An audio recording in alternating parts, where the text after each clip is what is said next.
Play something. Somebody play something. Oh, shit, oh. It's a good show. It's a great show. It's a shit show. Pickle Rick show.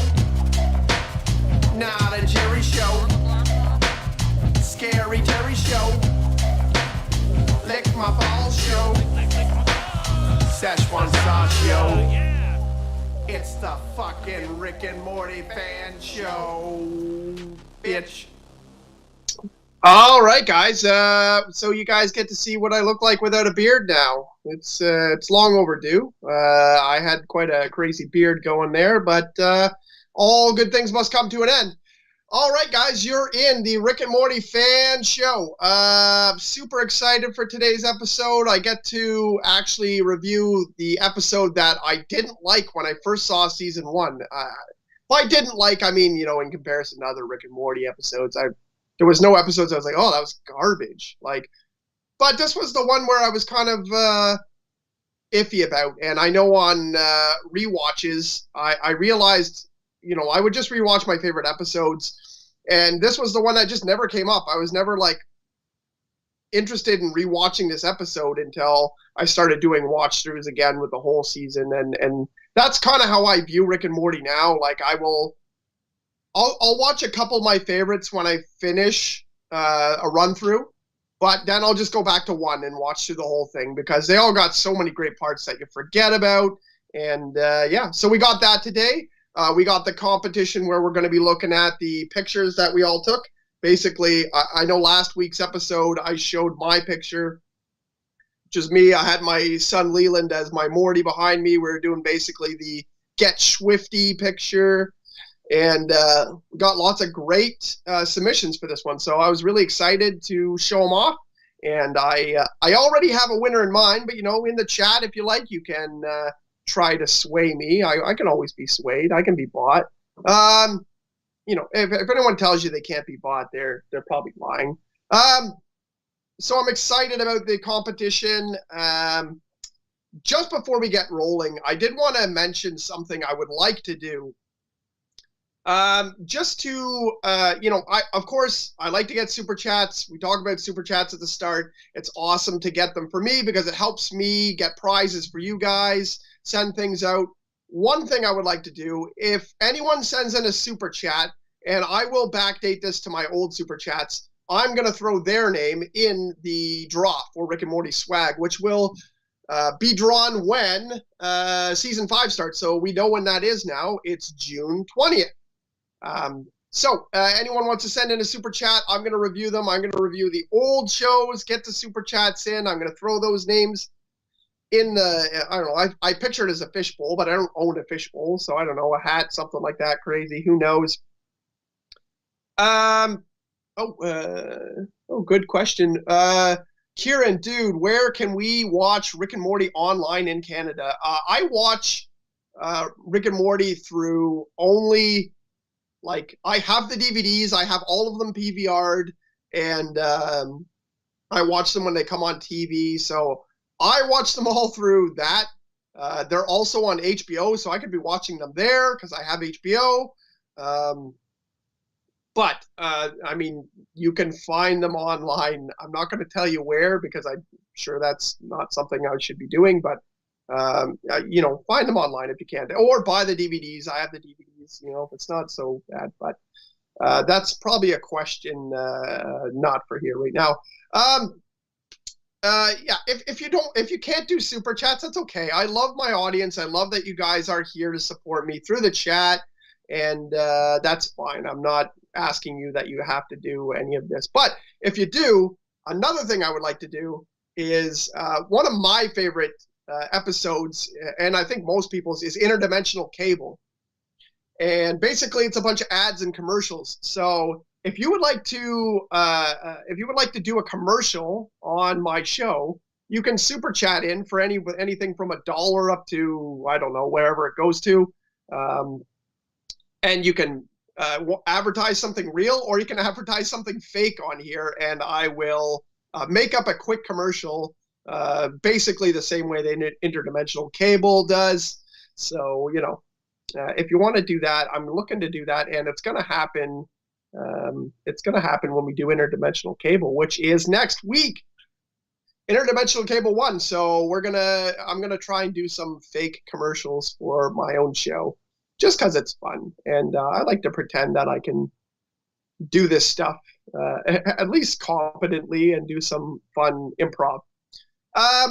So without further ado, let's get to the episode. We are going to do the long form breakdown because I asked some of my fans, most of the people who are in the chat, if they liked the 5 points or if they liked me doing an actual breakdown. And it was very one-sided, for they enjoyed the whole breakdown of the whole episode. So let's get into the Raising Gazorpazorp episode, if I can get my pictures up here. Ooh, I like how we did this week. Cool. All right, let me just grab my notes here. Normally I do my notes on paper, but I got them on my phone today. What was that? What the hell was that? Is that a James Bond sound effect? Oh, I see. Producer Sean doesn't like that I have notes. He likes to do everything free form. Oh my God, ladies and gentlemen. Okay, so we get the opening of this episode is the pawn shop part, where of course Morty finds the sex robot in the pawn shop. It's great. It's a great opening, and it's one that you kind of forget if you're a person who doesn't like this episode so much and you don't rewatch it so many times.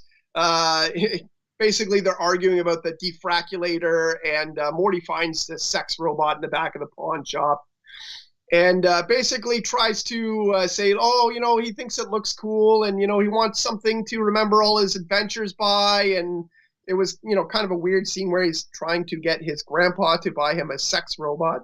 It's quite obvious that it's some sort of sex doll because it has like one of those like open mouths, like a sex doll does. I don't know. I don't own one.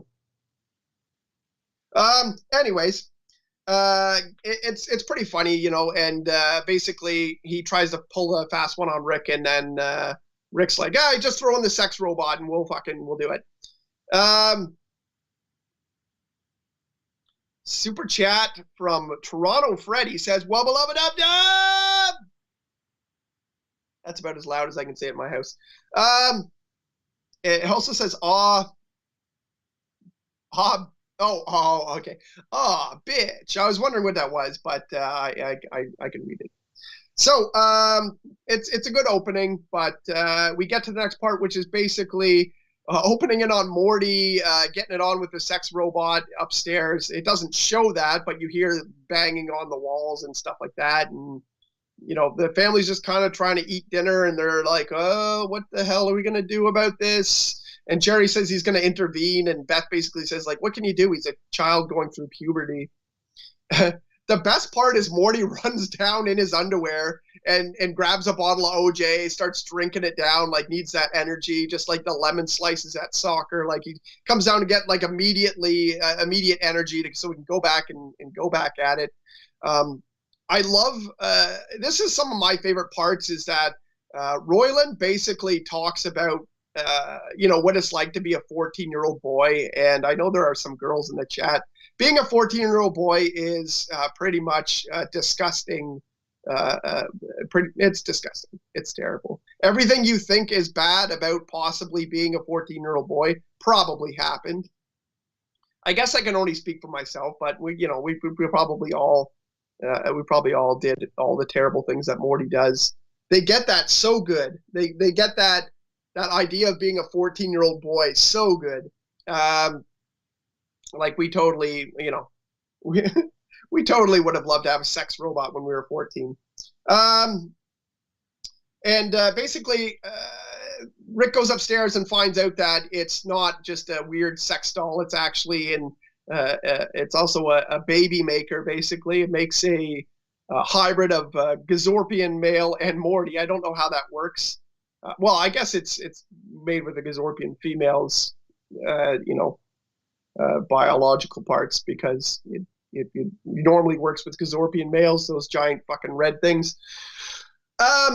I love some of the jokes in here. I love basically Rick saying, "Don't name it. If you name it, then it becomes a thing." And like he was just gonna kill it and not worry about it. And it's pretty funny because like it's true. Like once you give it a name, it's sentient. It's like when if you eat beef, you're not, it's like whatever, it's the cow. But if you named the cow, then you probably wouldn't eat it unless, whatever, you're a farmer. So I like that joke. I also like Beth. Jerry says it was born on American soil, so that technically entitles it to, and Beth just shuts him up and says, like, majoring in civics was your problem. Don't make it everyone else's. It was a great shutdown line by Beth. I like that. And then also Jerry tells the joke about he says like ICP called, they want their easy target back or whatever, and like, oh no, sorry, Rick says that, and then Jerry says like the 90s called, they want their name calling joke formula back, and it was like basically like a terrible bomb, but like of course it's Jerry, so it's meant to bomb and be terrible, like everything that Jerry does. Great lines by Jerry. It sets up the episode really well. We know what's going to happen. It sets up right away. Before I get any further in this, I know there's been conflicting reports that basically Dan Harmon has kind of gone half and half, saying that he doesn't like this episode and he does like this episode. He doesn't like it because it's kind of like a regular episode that you would see on another show, but he also says he's proud of it because it makes the show a real show, which, up until now was just crazy, wacky sci-fi, like nut stuff. And this is kind of an episode that I know I pointed out, it's a lot like the Futurama Amazon episode where they have Snoo and basically try to sex Zap Renegade to death, and but it has a lot of feminist jokes about feminism and stuff like that in it. It talks about women's basketball, and the guys are all laughing at the giant Amazon females. And if you don't remember that episode, you're probably going a lot over your head. But it's a lot. It's very, very comparable to that episode and other episodes that were kind of like bashing a matriarchy, and it's kind of like a regular episode of a show about Rick and Morty, which is anything but normal normally. After this, we get basically Summer and Rick going in for an episode. Summer basically says like, why can't you just be part of my, like, I'll take me on your crazy adventure. And he says, I don't take girls on my adventure. And basically Summer says like, well, if I had a penis, like I'd be able to walk through the portal better than anyone else, and blah, blah, blah. But then as soon as she gets captured by these giant Gazorpian males who are trying to capture and do unspeakable things to her. And Rick has to save her, and they crash the portal gun, and he's stuck, and he says, I have to take over a fucking planet because you're stupid boobs. And it's good, sets up that part. This is kind of like the A plot and the B plot I think are both A plots in this one, because they go really well together. It's the Gazorpian baby with Morty, Jerry, and Beth, and it's Rick and Summer with the Gazorpian people. So they're both revolving around the same plot, and they come at different times. They have around the same screen time as far as I can tell. I mean, they didn't actually measure, but they have around the same screen time. So another good thing that we get about this episode is when Morty's taking care of the baby, we get some of the kind of like funny parenting jokes. I don't know how many people here have kids, but it basically talks about that they think Summer will strip for attention because they didn't give her enough attention as a child, and basically if you give them too much attention, they'll turn into Morty and be helpless. And it's when you're a parent, it's a fine line between like helping your children out and leaving them to tread water. And it's funny to parents, these jokes. like, because they say, like, you're going to ruin that child. And, you know, honestly, we're all ruining our children in some sort of fashion. I know that my kids do crazy things, and like, I'm like, oh my God, they're driving me fucking insane. And then my mom or my brother will be like, they're just like you. And I'll be like, oh, so I fucked this up. Is that what you're saying? And they're like, so, you know, my kids, just like me, I love them, but yeah, they fucking drive me crazy sometimes. And it's usually my fault that, like, you know, like, they talk back, but I talk back all day. Like, I talk back to everyone. I'm such a, like, cynical asshole that, like, I make my kids fucked up. And then they reverse it on me, and I, like, tell them to do something, and they're like, oh, do I really have to? Because I did, like, earlier this happened, and blah, blah, blah, and you said that. And I'm like, you little shits. Like, it's yeah, it's classic. I think, like I said, we're all brainwashing our own kids in a way, and they end up becoming like us, or you know, like, we all the good things we teach them, sometimes we give them bad things too. So it's funny to get all these jokes where, you know, like, Jerry's trying to comfort the kid and Beth is trying to be super strict. And there's a joke later where, you know, Jerry says, like, let's drink a glass of I told you so, because, like, he screws up Morty Jr., which is the name for the Gazorpian child. And Melissa Todd says, and yet you're a teacher. Yes, I am an EA. And, you know, like, honestly, I do think about those things when I'm at school. Like, I think about everything I do, and I say, like, what am I steering these children in the right way? Am I telling them, you know, what I think is expected for, you know, educational staff to say, or am I putting a lot of thought into it? And really, if you're thinking about it, then you are probably putting more thought into it than most people. There's an old Buddhist saying that is, anyone who thinks that he's a bad father is probably a good father. The worst fathers are people who don't think about it. So if you think about what you're doing and you think, am I doing this right? You're probably ahead of a lot of people. So yeah, you didn't know I was into Buddhism. You didn't know I was a Buddhist. Anyways, we get the joke about Summer putting on the burqa, which is funny. We get I know we got two bus drivers. Tommy is also studies Buddhism. I don't know if he would call himself a Buddhist, but yeah, we got an interesting group here. I know it's hard to be a Buddhist and a nihilist at the same time. They don't really work together, but I'm kind of like Jekyll and Hyde. Let's skip to some of the, like, so we get up in the top. I don't know if it would be your left or right. I don't know. It's in my top left here. I'll look up here. That picture right there basically has all the feminist jokes in it.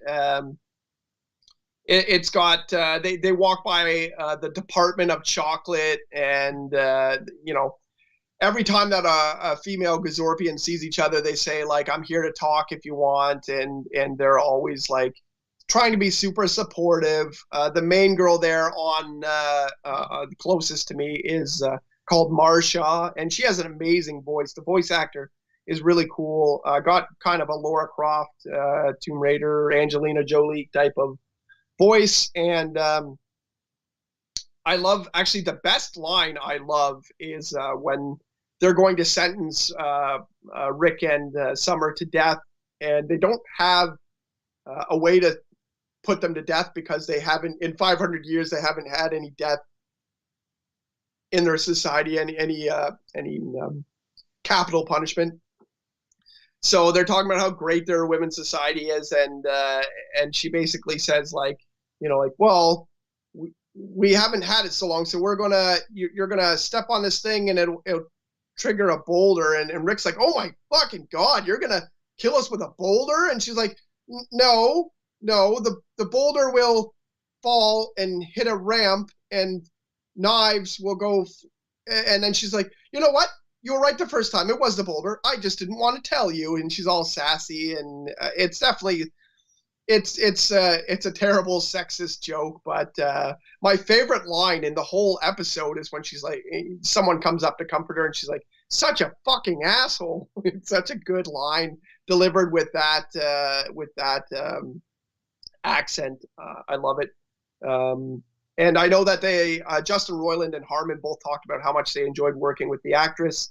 I guess she's from Farscape, the show. I don't know. I didn't. I think I have Claudia Black is her name. They also talk about Summer's top. Summer's yellow top here is an actual Marc Jacobs top that you can buy. So it was a joke. It was a joke that they actually put a lot in. I love that. Yeah, Alan, such an asshole. I love that line. It's an actual Marc Jacob top that you can buy. So they actually researched it and picked something online that you can actually buy, which is cool. Marc Jacobs, apparently the designer, retweeted something about it, and that was kind of cool for them to see, because we're still in season 1 before they're really famous.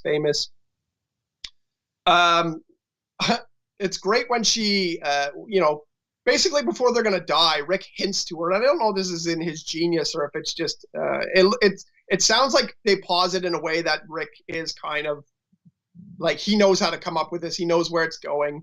He says, "Oh, we're gonna die, but that's a really sweet top you got there. It's really nice." And then Summer says, "Oh, the top," and she's like, "This top was made by Marc Jacobs." And Marsha says, "Marc Jacobs? Those are names of the penis." And basically, she points out that, like, a man made the top, and so you can't discount everything that a man's done, because he created this awesome top that you guys all like. It actually reminds me of a long time ago. I was hanging out with one of my friends when I was in high school, a girl, and one of my best friends, Brian, at the time. And we were talking about how we're all sons of the penis. Anyways, it was kind of a joke that I was like, isn't everyone a son of the penis? And then my friend Lisa was like, no, like, that means we would all be guys. And I was like, oh yeah, I think I'm drunk. So that just comes into mind every time I think about that part. We get after this. So basically they resolve the problem with the female Gazorpians who, have this matriarchy going, have this secret women's society where they basically, keep the guys on the top of the planet, and they have an underground refuge. We get past this, and we get back to Morty raising Morty Jr. He finds out when he's young that, like, he's into death and domination and destroying his enemies and all that crazy shit, and, like, tries to keep him away from it, tells him that he's not allowed to go outside. A funny thing that you can capture, actually, is when he tells Morty Jr. that he can't go outside or he'll breathe poison, the mailman comes by. The mailman is the same mailman from the simulation, the my man guy. And you can see him, like, he's, like, playing with a dog or something like that. But it's funny that it's actually the same mailman that's in the simulation. So those guys, the Zygerians, did get that part right. Another appearance by the my man guy.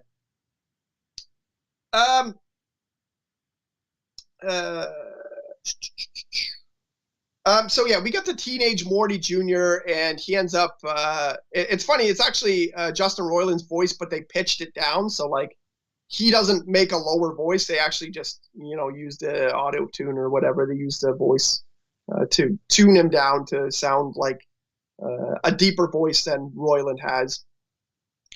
And we get a scene where he's, gets pissed off, finds out that the air isn't poison, goes out and does a little Footloose parody that Dan Harmon sings. Dan Harmon was talking about how great it was to sing this song in the booth, and it was pretty funny that it came out so good. Like, if you guys don't have Dan Harmon on Instagram, I would highly recommend it. I think I talked about this before. I don't know if it was on the show or if it was on Facebook Live, but he makes up songs all the time and he just posts them on Instagram. There was one that he has that I've been laughing about for weeks now. He sings a song called "Put a Check in Your Butthole and Write It Out to Me," and it sounds like a love ballad of some sort. and it's friggin' hilarious. Dan Harmon is a genius when it comes to comedy. So I highly recommend his Instagram. Unfortunately, Justin Roiland isn't online very much for commenting. It's probably because he's so wacky. And I mean, if you heard any of his podcasts, the Grandma's Virginity podcast, he's one of those guys. Like, I think a lot of people have one of those friends who just does not know how to keep his mouth shut and like says crazy shit that you can't say out loud. And like, I have a few friends like that. And even though they're nuts and they're crazy and they say really weird conspiracy stuff, I love being friends with them because they're so wacky and so fun. And that's what Justin Roiland is. So I think he stays off a lot of social media on purpose to keep himself out of trouble. We get the end of the episode. There's a funny joke about about Marmaduke and the oh yeah, there you go. We get a joke about that and how the writer of Marmaduke is crazy and has a murderous rage inside him. And the episode it just kind of wraps up at the end. It's not there's not a really satisfying ending to this episode. I like the after credits where you can see the table, him in the bottom, I guess this corner.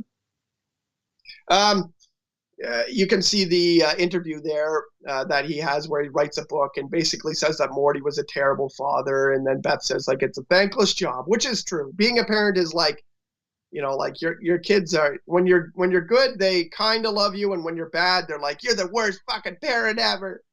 I'm running away to grandma's house. My daughter says she's running away to grandma's house like 5 times a day. No, I'm just kidding. She doesn't say that. She does wish she could live with my mom because my mom spoils her. Yeah, and that's pretty much the episode breakdown for me. Those are all the great parts. The third act is kind of, other than the Harmon song, the third act is And that's the episode to me. I do like this episode when I go back through it now. Cool. Well, we don't have a lot of time for our competition, so let's get that up quickly so we can get... So we got a couple of sweet pictures here. I really enjoyed this competition, as I enjoy all the competitions. We got some of these pictures mixed up here, but that's fine. We have a picture of Justin McEwen here. He's playing the guitar just like you see Rick is. We got the Pickle Rick there, which was recreated by Misty, which was awesome. I thought that was a great idea, especially, mixing in jumping out of the toilet. Misty's got the awesomest wardrobe of Rick and Morty stuff that I know of. If anyone said like, who's got the bombest Rick and Morty clothes, I would say Misty. We also have one here of Rick on his late what was it perspective enhancing laser hookah, and we got a Spider Rick, which you'll see has a pretty cool Spider-Man costume and was able to put a Rick hoodie over top of it. Can we skip back to the other one there, producer Sean? We got this is Leslie down here, who won. Actually, like I think my picture for the group is still her fan art submission, which she won for. And yeah, I guess we'll skip back to the other one because this is the only one that has the actual person in it. Making Sean work overtime here. I'm gonna give the win here. I don't think I can really be swayed on this because I actually probably picked this one as a winner before I even saw it, and it is Misty's Pickle Rick reenactment. I saw that picture, I laughed my ass off, and I was like, oh my god, there's gonna be nothing that beats this. There's gonna be nothing that beats this. So fantastic submissions by Jody and by Matt and Justin, and Like really great. I love that this group is good at playing around and we have so much fun with these competitions and polls, and almost everyone is here in the chat, and if not, they're going to be probably watching it the next day. So I really am super thankful for you guys. So that is the picture recreation contest. Thanks for everybody who came in, and I'm going to add that to all of the winners that we have so far. I know we have Anna Ramirez won. I think Matt Conway won one. I know Jody won one. My friend Corey won one. A good old friend of mine. Now we got Misty in here. We got Leslie in for the art competition. So we're going to get all those names in a hat, and I will draw them live on the show, probably right before the season premiere. And you guys will be able to pick between, I think this is the only thing I have handy on me, but you could win this. This is Total Recall, the card game. You could win. I actually have this bird person figure that's right here. I have an extra of that. And I think I have an extra pop. It might even be a Pickle Rick pop. Can't remember. I have a couple extra pops. So yeah, that's where I'm going to pick a winner for that. I'm going to send them some extra cool stuff. And, we'll draw that right before season 5 starts. So that's going to be fantastic. I did want to talk before we leave here about some kind of like Rick and Morty adjacent shows. I watched a little bit of Solar Opposites earlier. If you want to give your opinion on Solar Opposites, that would be cool. I've heard lots of people love it. I'm just 3 episodes deep, and I like it, but I don't love it yet. I actually am a bigger fan of Gravity Falls. Gravity Falls is on Disney right now, Disney Plus, but Gravity Falls, I would really recommend going back and taking a look at that. It seems so far like Solar Opposites is kind of, it's got the jokes that Justin Roiland brings in, but it doesn't have the Dan Harmon kind of meta stuff in it. There were some jokes I really liked. I really enjoyed the episode where the aliens were trying to find out who liked them, which I thought was great. And I liked they were trying to basically convince everybody to like them, and they were running for the council. What was it? I don't know. It was like the community council presidents, and they basically fucked it up by revealing everyone's secrets and making them hate them even more. It's a good show, and I'm going to keep going with it. But like I said, I like Gravity Falls better. I really enjoyed that show. It's a friend of Justin Roiland. Justin Roiland's on the show a few times, but really enjoy watching that one with my kids too.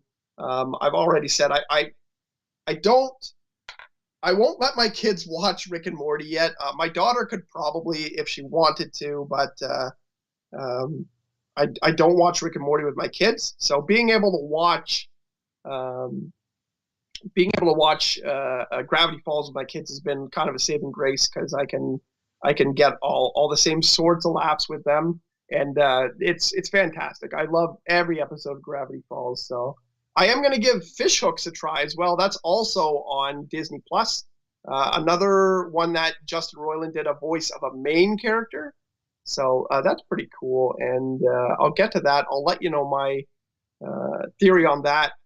Also, something I would recommend, if you are a fan of the wacky, dumb humor of Justin Roiland, check out his podcast that he doesn't do anymore, but all the episodes are still up there. It's the Grandma's Virginity podcast. You could just look up Justin Roiland podcast, you get it, but it's called the Grandma's Virginity podcast with him, and also has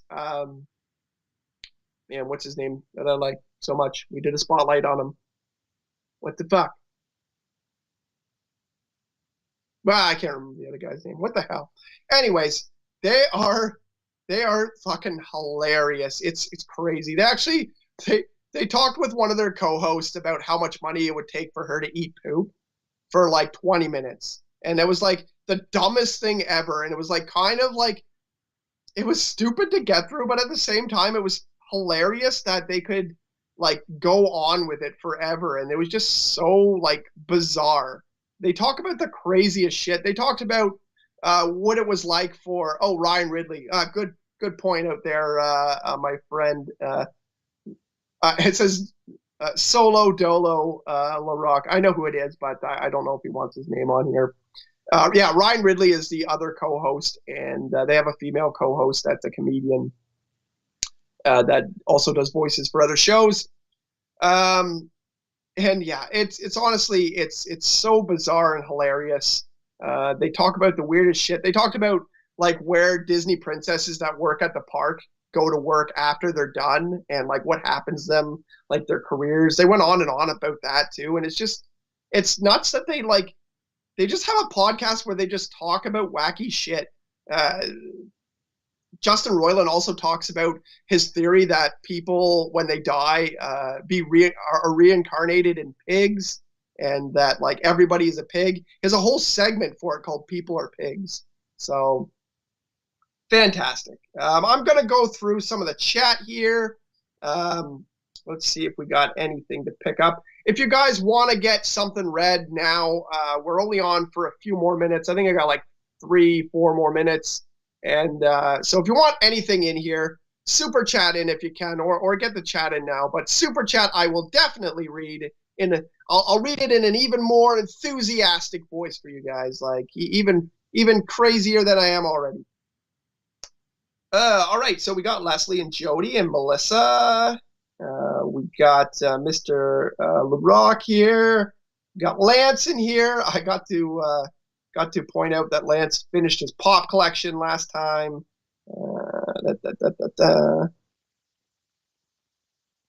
Oh, Justin says, dude, I was jamming. Where the hell did your beard go? Yeah, I know. It had to go.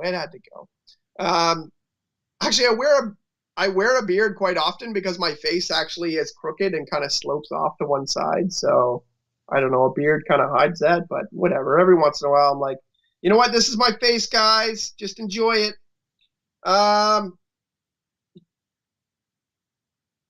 Some people said that Solar Opposites is awesome. Some people said it's okay.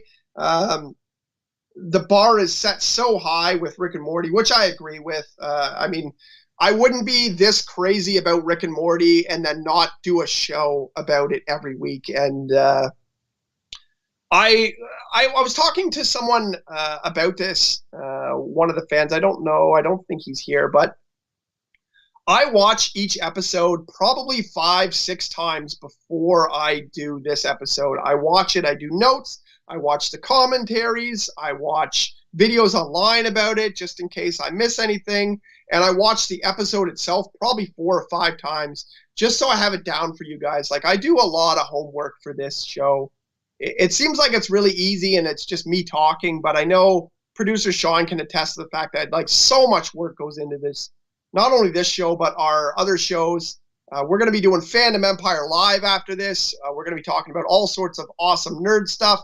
If producer Sean can get a link in there to our next show, I'll be on that talking about lots of horror stuff. We're talking about, we're talking about a bunch of nerd stuff, to be honest, but it's a little bit more horror themes. We're always into the horror shows, because our fan base is big into horror.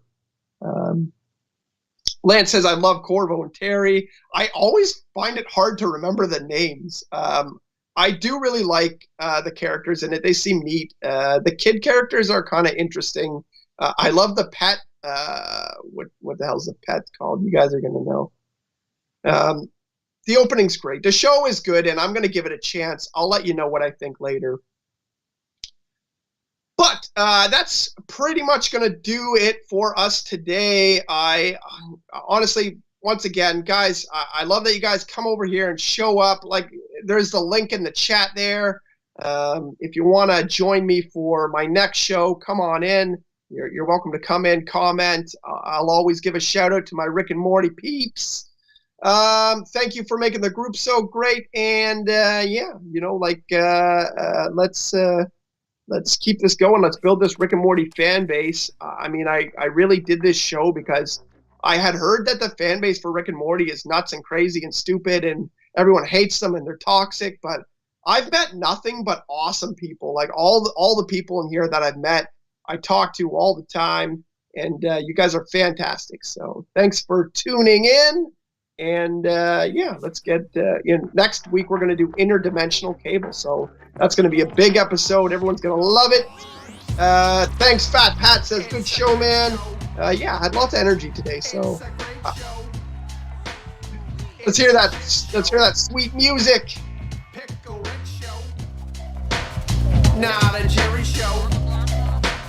Scary Terry show. Lick my balls show. Szechuan sauce show. It's the fucking Rick and Morty fan show. Bitch. That was the best part. I don't know why I added that in. Play something. Somebody play something. We're just going to listen to this again. We could hear the live. I could just sing it live. Oh, shit, oh. It's a good show. It's a great show. It's a shit show. Pickle Rick show. Not a Jerry show. Scary Terry show. Are you just going to hang me up here? Lick my balls show. Szechuan sauce show. It's the fucking Rick and Morty fan show. Bitch.